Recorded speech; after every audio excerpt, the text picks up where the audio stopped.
Hi, I'm Dr. Phil Gilman. I practice in Eagan, Minnesota, and I'm the author of a research paper entitled Diagnosis of Thyroid Dysfunction.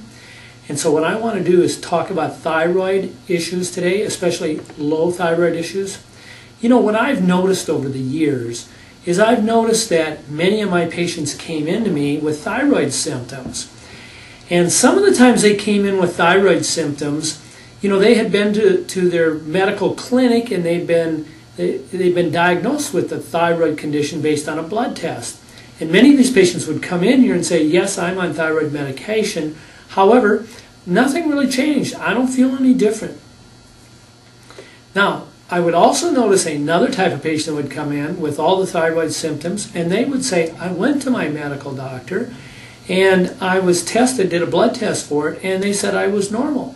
So I had two groups of people, those who were diagnosed thyroid and given medication, and those that had symptoms but were told they did not have thyroid dysfunction. So I decided about a year ago to deeply look at this problem that I was noticing.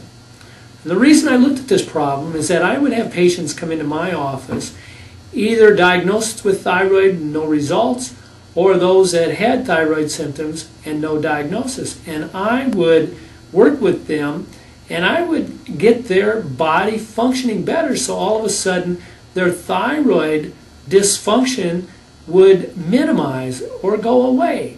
For example, they would increase their energy, they would lose weight, their moods would change, their thinking would improve. I would notice all of these, and so I decided to delve deeply into this subject since I had done research on thyroid and I was published on it years ago. So here's what I found. I found that there are 6 different types of thyroid dysfunction, 6 patterns, and only one of these patterns responds well to medication. But the other 5 out of 6 do not respond well to medication, and that's because they're based, or they have different types of causes. So I decided that I would learn to figure out what caused thyroid dysfunction, what was causing low thyroid.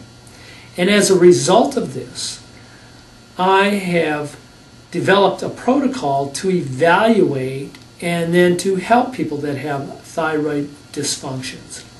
Now, what makes me different than any other doctor that you've been to? Well, it's because I look at you both metabolically and neurologically. Now, metabolic deals with chemistry. So the way that we look at chemistry or metabolism is first we need to do tests. We don't like to guess around here, so we do tests. So we will do a full blood panel. Now when I say a full blood panel, this typically is a panel that's much more than you've gotten from your medical clinic. So we do very thorough testing because when it comes to a thyroid problem or a thyroid dysfunction, many times there are other factors involved than just strictly the thyroid.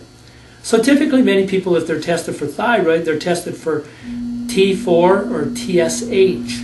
Well, those are 2 very primary factors involved with thyroid problems. However, they are not everything involved. And again, 1 out of 6 patterns of thyroid function are helped by doing a blood test that looks at T4 and TSH.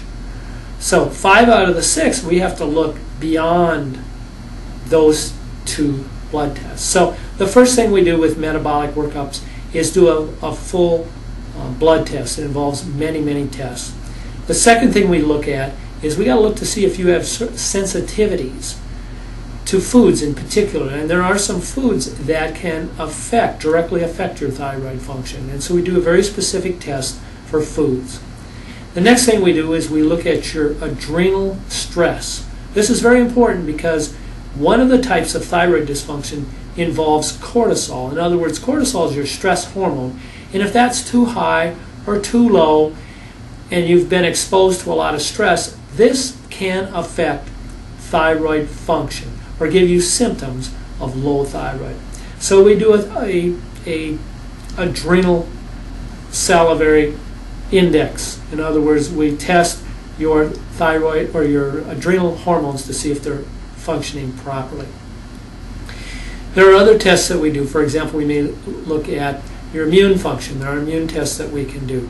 There's also intestinal permeability to determine if you are absorbing your foods properly. And we have various metabolic tests that we will run because we don't want to leave any stone unturned. Now, we also look at you neurologically. Many of my patients that have success with their thyroid, low thyroid symptoms, that a missing piece is that they've never been evaluated neurologically. Now, by neurological, I mean that would involve the brain, the cerebellum, and your spinal cord. And we need to look at all three of those areas. And as a result of evaluating you with what we call functional neurology, then we have various therapies that we incorporate. They can be therapies such as vibration therapy. We're looking to see if the cerebellum on the right or the left side is not functioning properly. Because here's what it really gets down to. Your brain controls and regulates everything neurologically. And if your brain, you have a right and left side of your brain, and if that's not functioning in synchrony, or if it's out of balance, then it will not monitor and control the regulation of your body, and thus you can get symptoms of low thyroid as a result of that. So once we run the necessary tests to determine your specific condition, then we can successfully care for you so that you can start feeling better. Now, a few things to ask yourself. Number one, how has this chronic condition affected your job, your relationships, your finances, your family, or other activities? Number two, what does it cost you in terms of time, money, happiness, and sleep? Number three, where do you picture yourself in the next 1 to 3 years if your condition is not taken care of? And number four, what's it worth to you if we could improve your condition? So if you find this interesting and would like to further look into this, please contact us and then we can discuss your situation in greater detail. Thanks for listening.